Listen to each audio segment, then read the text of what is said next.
This video is about unveiling the battle tactics of American generals. Subscribe for more. The sun dipped low over the horizon, casting a golden hue across the sprawling fields of Normandy, where the ghosts of past battles whispered through the icy winds. In the summer of 1944, two titans of military strategy would clash on this sacred ground, their fates intertwined by the tides of history. The air was thick with the scent of salt and smoke, as if the very earth itself remembered the bloodshed that had stained it. General Dwight D. Eisenhower, Supreme Commander of the Allied Expeditionary Force, surveyed the landscape from his command tent. His brow was furrowed, the weight of the world resting on his shoulders. He was a man of quiet resolve, known for his calm demeanor even in the face of adversity. Eisenhower understood the stakes. The liberation of Europe hinged on the success of Operation Overlord. The Allies had to break through the Atlantic Wall, a formidable fortress built by the German Wehrmacht to reclaim the continent from tyranny. As he studied the maps spread before him, a figure burst into the tent. General George S. Patton, the flamboyant commander of the Third Army, was a whirlwind of energy and ambition. Known for his aggressive tactics and brash demeanor, he had earned a reputation as one of the most effective battlefield leaders in the American military. His presence electrified the air, igniting a spark of urgency in Eisenhower. "Sir, we need to strike hard and fast. Delay only gives the Germans time to regroup," Patton urged, his piercing blue eyes gleaming with determination. He paced the room, his polished boots clicking against the wooden floor, each step a testament to his relentless spirit. Eisenhower nodded, aware of Patton's reputation for bold maneuvers. But he also understood the importance of strategy, of waiting for the right moment to unleash the full might of the Allied forces. "I appreciate your enthusiasm, George, but we must coordinate our efforts. Our allies, the British and the Canadians, will be landing alongside us. We cannot act unilaterally." The Patton huffed, arms crossed defensively across his chest. "Coordination is vital, yes, but so is speed. Look at the German defenses. If we wait too long, we'll lose the element of surprise. We have to hit them hard, before they have a chance to dig in." The tension in the room crackled, an electric charge of differing philosophies. Eisenhower was the grand strategist, pulling together a coalition of nations, while Patton represented the fierce, unyielding warrior eager to charge into battle. The two men embodied the conflict between caution and aggression, a struggle that would define the campaign. Across the Channel, in the heart of Berlin, German High Command was working tirelessly to counter the Allies' imminent invasion. General Erich von Manstein, a brilliant strategist known for his innovative tactics, had been summoned to the Führer bunker. Hitler's command style was chaotic, often dismissing the advice of his generals in favor of his own delusions of grandeur. However, von Manstein was a rare exception. He had earned Hitler's respect through his successes on the Eastern Front. "You must hold the line," Hitler barked, his voice echoing off the cold, stone walls of the bunker. "If we falter here, Europe will fall. The Allies will pour into Germany and dismantle everything we've rebuilt." Von Manstein stood stoically, his mind racing. He had devised an intricate defensive strategy, but the sheer scale of the Allied forces was daunting. "Mein Führer, we must consider a tactical withdrawal from the beaches. Our forces are stretched thin. If we do not retreat, we risk encirclement." Hitler's face turned crimson, fury emanating from him like a tempest. "I will not allow my army to retreat. We will fight to the last man. The Führer does not abandon his ground." The tension hung in the air thick as fog. Von Manstein knew the perilous path ahead. He had witnessed the horrors of war and understood that a commander must sometimes make sacrifices for the greater good. Yet, he dared not challenge Hitler further, for fear of invoking his wrath. Instead, he nodded, concealing his doubts as he retreated from the bunker, the weight of impending doom resting heavily on his shoulders. Meanwhile, on the shores of Normandy, preparations were underway for what would become known as D-Day. Allied troops trained relentlessly, preparing for the brutal realities of combat. Among them was Sergeant First Class David Rosenberg, a young Jewish-American soldier who had immigrated from Germany as a child. He had enlisted to fight against the very tyranny his family had fled. For him, this invasion was personally a chance to reclaim his home and protect the freedoms he held dear. As he trained alongside his comrades, Rosenberg felt the gravity of their mission. The stories of the Holocaust haunted him, each tale a reminder of the stakes involved. His heart raced with a mix of fear and determination. He had seen the photographs, the suffering, and he knew that if they failed, it would mean further oppression for millions. On the eve of the invasion, Rosenberg sat alone on the beach, gazing out at the endless expanse of the ocean. The rhythmic crashing of the waves offered a momentary reprieve from the turmoil inside him. He thought of his family, of the sacrifices they had made to escape Germany's grip. Now he was returning to the very shores that had witnessed their suffering. As the sun dipped below the horizon, the silence shattered, a distant rumble echoed across the water. The sound grew louder, reverberating through the air as the Allied fleet assembled off the coast. Rosenberg's heart raced, adrenaline coursing through his veins. This was it. This was the moment they had trained for, the moment that would reshape the world. The next morning, the dawn rose with an explosion of chaos. Allied ships unleashed a storm of artillery fire upon the German positions, lighting up the sky with bursts of flame. Rosenberg felt the ground shake beneath him, the cacophony of war enveloping the beach.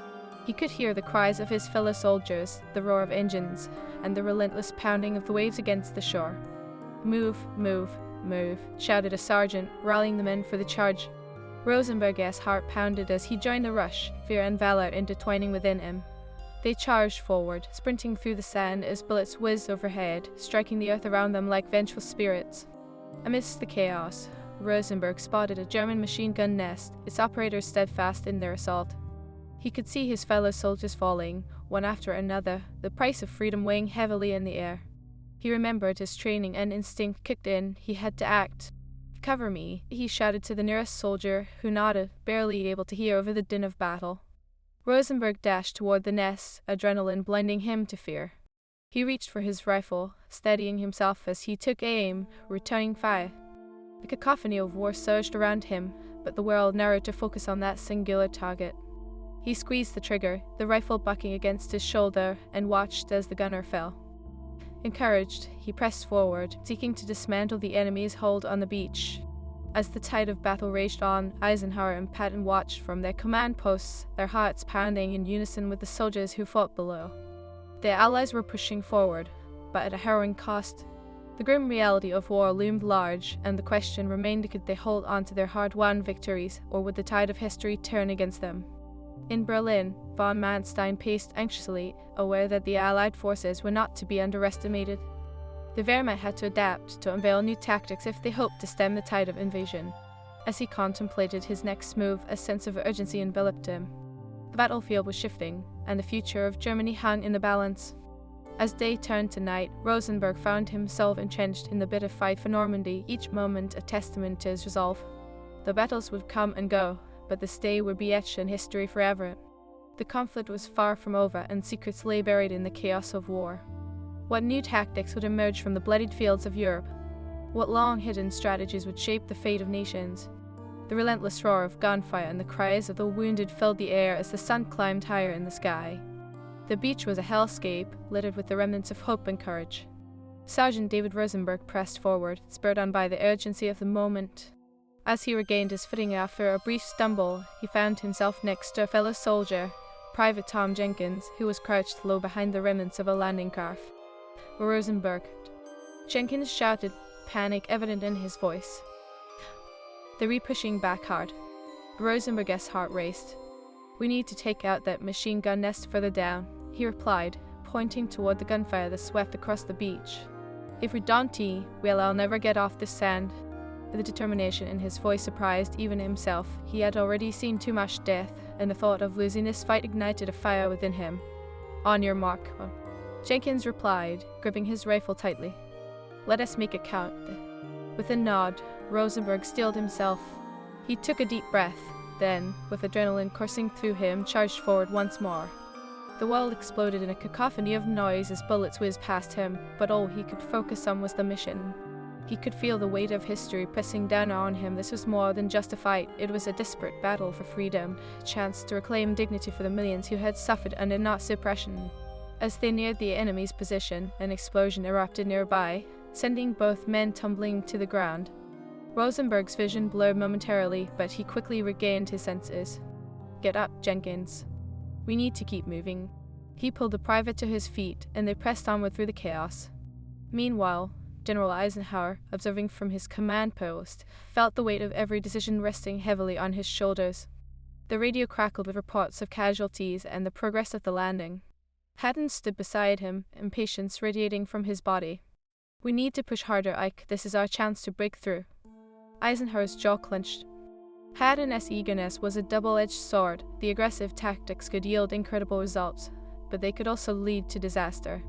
We push where we can, George, but we must also anticipate German counterattacks. Every victory today is built on the foundation of caution and teamwork. The Patton hath the fire in his eyes refusing to dim. A warrior's spirit won't be stifled by caution. We have to let our men know that we are not just fighting to hold ground, we are fighting to win. Back on the beach, the battle raged on. Rosenberg and Jenkins moved as one, darting from cover to cover. They reached the machine gun nest, its operators unaware of the approaching threat. With a shared glance, they nodded, and Rosenberg counted down silently 3, 2, 1. They sprang into action, Rosenberg firing off several rounds while Jenkins flanked the position. The gunner turned, eyes wide with shock, but it was too late. Rosenberg's aim was true, the gunner fell, and Jenkins followed through, taking down the second man before he could react. With the nest neutralized, a surge of adrenaline coursed through Rosenberg.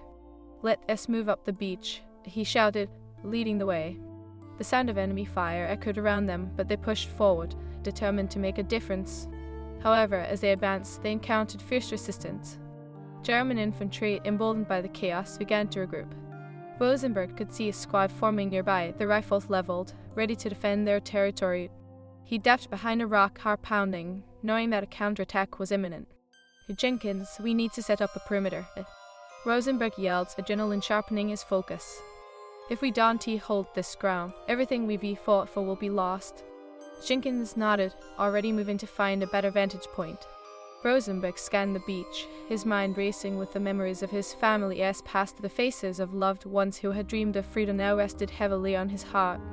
This invasion was not just a military strategy, it was personal, and he would not let their sacrifices be in vain.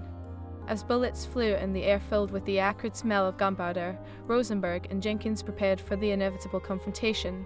The German squad advanced, their tactics eerily reminiscent of the brutal efficiency that had marked their campaign across Europe. Rosenberg's mind raced to the stories he had heard of the Wehrmacht's innovation in warfare, techniques that had turned the tide in earlier conflicts. They had learned from their failures, adapting quickly to the evolving battlefield. In Berlin, von Manstein paced the dimly lit war room, dissecting every report that came through. His mind was a battlefield of its own as he formulated a response to the Allied invasion. Intelligence indicated that the Americans were focusing on the beaches, but he knew their strategic focus could shift at any moment. "Gentlemen," he addressed his staff, "the Allies may have the element of surprise now, but we will not allow them to advance unchecked. We must launch a counter-offensive while their forces are still vulnerable. Our best divisions are to regroup and reinforce the front lines. We will hold this beach at all costs." The room buzzed with a mix of anxiety and determination, but von Manstein felt the weight of the decision pressing down on him. A part of him knew that a withdrawal could mean survival, yet he couldn't shake the pride of the German army, which had fought tenaciously throughout Europe. Back on the beach, the counterattack began. Rosenberg and Jenkins braced themselves as the German soldiers emerged from the dunes, their faces grim and resolute. The clash was brutal. Rosenberg fired, aiming to create openings for his comrades. The beach was reduced to a swelling storm of chaos, each side unwilling to yield an inch. "Jenkins, to your left," Rosenberg shouted, but the private was already moving, dodging enemy fire with practiced instinct. The sounds of the battlefield drowned out all else screams, gunfire, and the dreadful thud of bodies hitting the ground. The chaos was dizzying. Rosenberg felt as if he were dancing on the edge of a knife. Suddenly, a bullet struck Jenkins, knocking him to the ground. Rosenberg yelled, racing toward his fallen comrade. He could see the pain etched across Jenkins' face, and for a moment time stood still. The stakes of their mission crystallized as Rosenberg grabbed his friend, pulling him behind cover as bullets rained overhead. "Stay with me, Tom. We'll get you out of here," Rosenberg shouted, pressing a makeshift bandage against Jenkins' wound, desperate to staunch the flow of blood. Panic coursed through him like poison, but he couldn't afford to lose focus. As the battle continued to rage, the weight of the moment settled over him. He could hear the distant rumble of artillery, the roar of the sea, and the cries of men fighting for their lives. This was war, brutal and unforgiving, yet within it lay the opportunity for victory, the chance to reclaim dignity and freedom. "Sergeant," the voice behind him cut through the haze. It was Lieutenant Harris, leading a group of reinforcements. "The Germans are regrouping, and we're retaking heavy losses. We can't retreat." "Not now," Rosenberg shouted back, desperation lacing his voice. "We have to hold the line." Harris replied, urgency thick in the air. We allow regroup and push forward again, but we can stay here. Rosenberg's heart raced as he weighed the options. He had fought hard to reach this point, but the tide of battle was shifting. He could feel the pressure mounting, each second pulling him closer to a tipping point. "We'll all hold for now," he decided, resolute. "We can let them take this place." As the dust settled and the battle raged on, the conflict of ideologies between the command structures of the EU and Germany became apparent. Both sides were fighting for survival, but their strategies diverged in the face of adversity. The question remained, who would adapt faster? Would the American spirit prevail, or would the German military machine regain its footing? And amidst the chaos, the question lingered.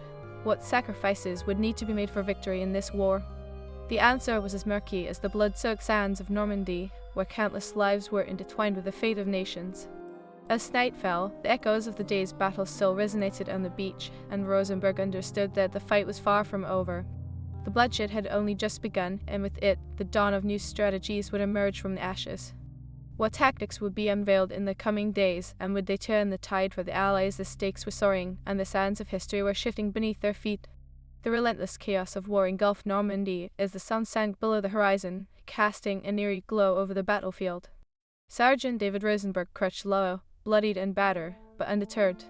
The sound of distant artillery fire reverberated through the night, a grim reminder that their battle was far from over. Beside him, Private Tom Jenkins lay pale and still, the makeshift bandage soaked in crimson. Rosenberg's heart pounded in his chest as he fought to keep panic at bay.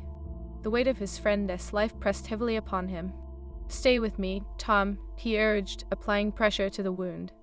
The faint rise and fall of Jenkins' chest was the only sign of life. Rosenberg glanced around the battlefield. The tide had turned, but it could change again with just one moment of courage.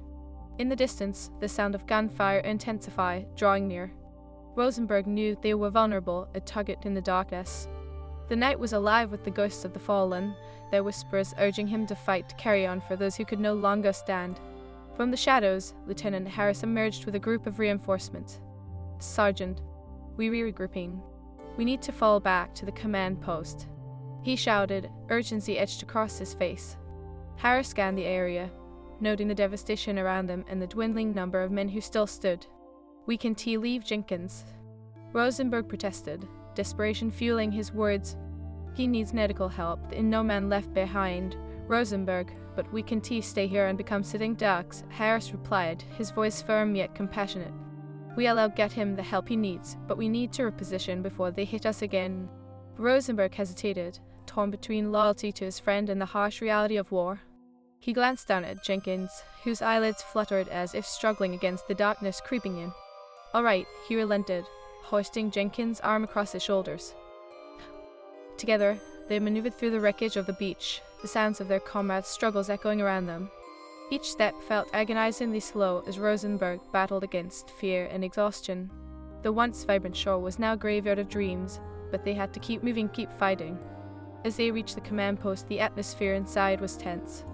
General Eisenhower stood at the map table, surveying the shifting dynamics of the battlefield. "We re-established a foothold, but the Germans are regrouping.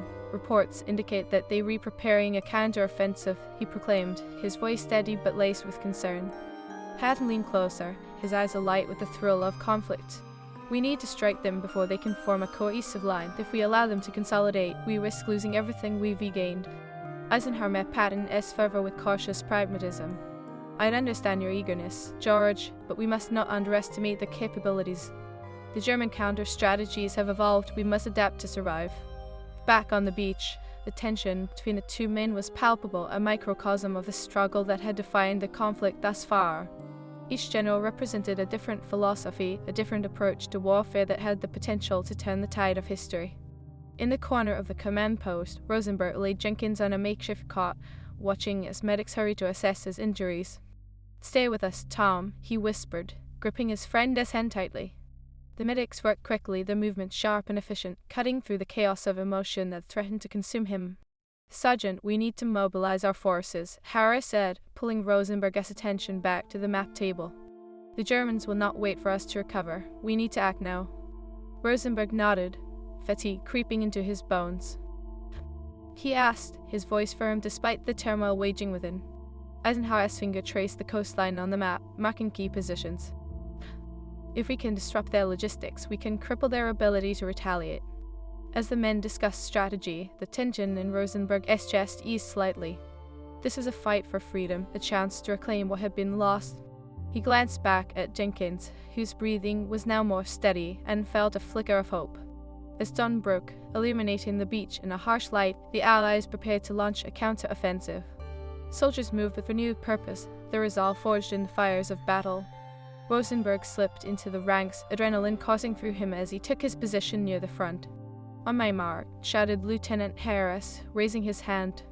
Rosenberg gripped his rifle tightly, his heart pounding like a war drum, resonating with the rhythm of history unfolding before him. 3, 2, 1, move. With that command, the Allied forces surged forward, a tidal wave of determination crashing against the German defenses.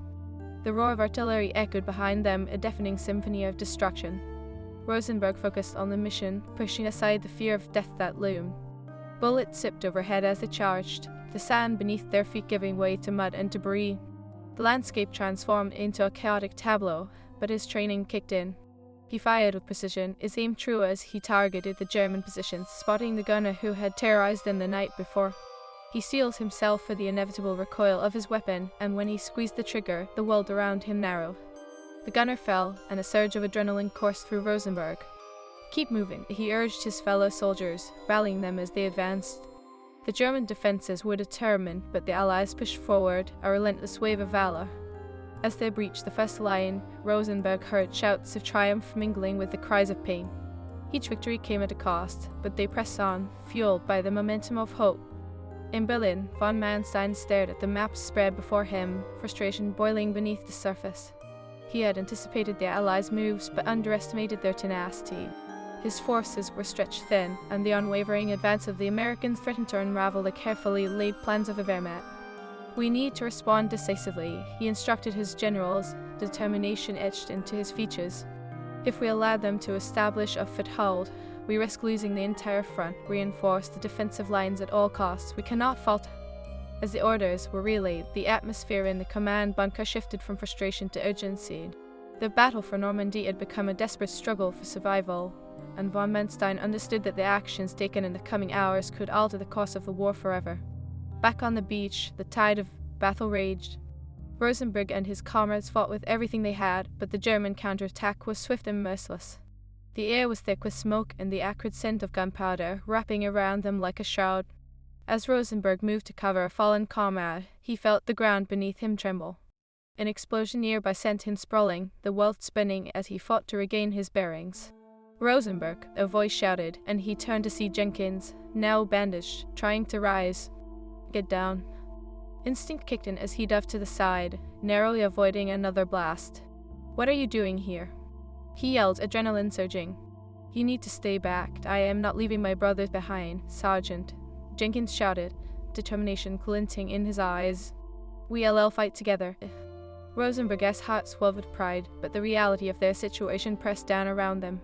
The German forces were grouping, a wave of soldiers advancing with renewed ferocity. The battle was no longer just a confrontation between armies, it was a clash of ideologies, of unyielding hopes and dreams for a better future. As they fought side by side, a sense of camaraderie emerged, binding them together in their shared resolve. Each bullet fired was a declaration of their refusal to surrender, each advance a testament to their belief in freedom. But as the battle raged on, Rosenberg couldn't shake the feeling that the storm was far from over. The German tactics were evolving, adapting to counter the Allies' relentless advance. With each passing moment, he understood that their struggle was not merely against enemy soldiers, but against an entrenched ideology. The sun dipped lower in the sky, casting long shadows over the conflict. Rosenberg could see the determination in his comrades' eyes, the flickering hope mingling with fear.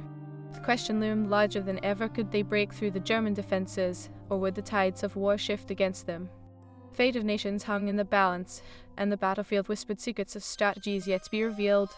As the war continued to unfold, Rosenberg realized that they were not just fighting for victory, they were fighting to define what it meant to be truly free. With a renewed sense of purpose, he gripped his rifle tighter, ready for whatever lay ahead. The next chapter of this war was about to unfold, and with it would come the unveiling of tactics that could change history forever.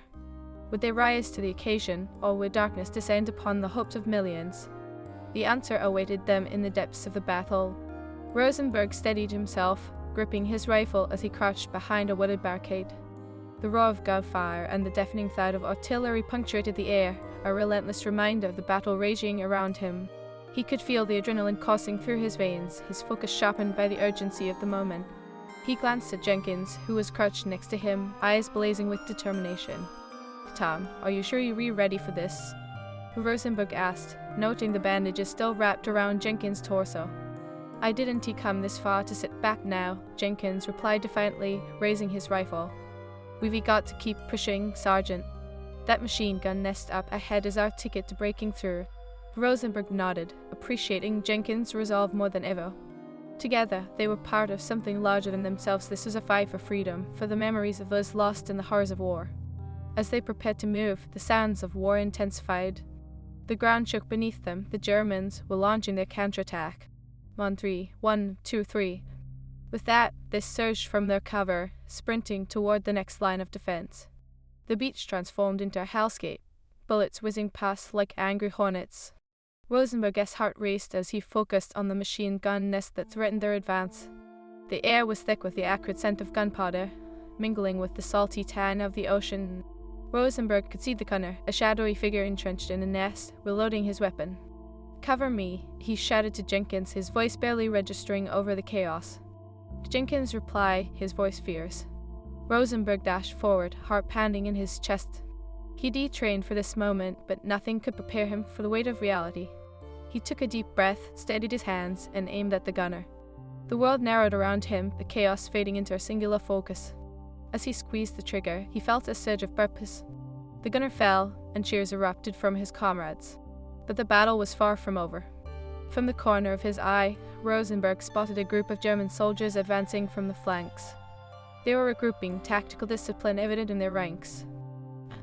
"We've got company," Rosenberg shouted, falling back behind the barricade as bullets whizzed by.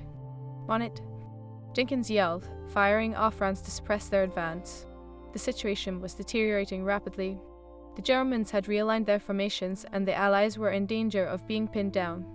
At the command post, Eisenhower's brow furrowed as he monitored the situation. Reports streamed in, detailing casualties and the German counter-offensive. "We have to adapt our tactics," he said, turning to Patton. "What do you suggest?" Patton, ever the aggressive tactician, leaned closer. "We need to hit them hard at their weak points. If we can distract them on the flanks, we can punch through the center. But we have to do it now before they get too entrenched." Eisenhower nodded, weighing the options. "We'll need to coordinate with the British forces. We can't afford to lose momentum." The two men shared a moment of understanding. They represented the duality of warfare, Patton's audacity and Eisenhower's strategic foresight. Back on the beach, Rosenberg pressed against the cold sand, his heart racing as he assessed the battlefield. The situation was grim, they were outnumbered and outgunned. But he knew that giving in was not an option. He took a deep breath, remembering the faces of those who had suffered under tyranny. "Listen up," he called out, rallying the men around him. "We've made it this far, and we're not backing down. We'll fight together, and we'll take this beach." The men rallied around him, fired up by his words. Rosenberg could feel the spirit of camaraderie igniting within them. They were brothers in arms, united by a common cause. "On my mark," Rosenberg shouted. "Let us move forward, for freedom and for those we've lost."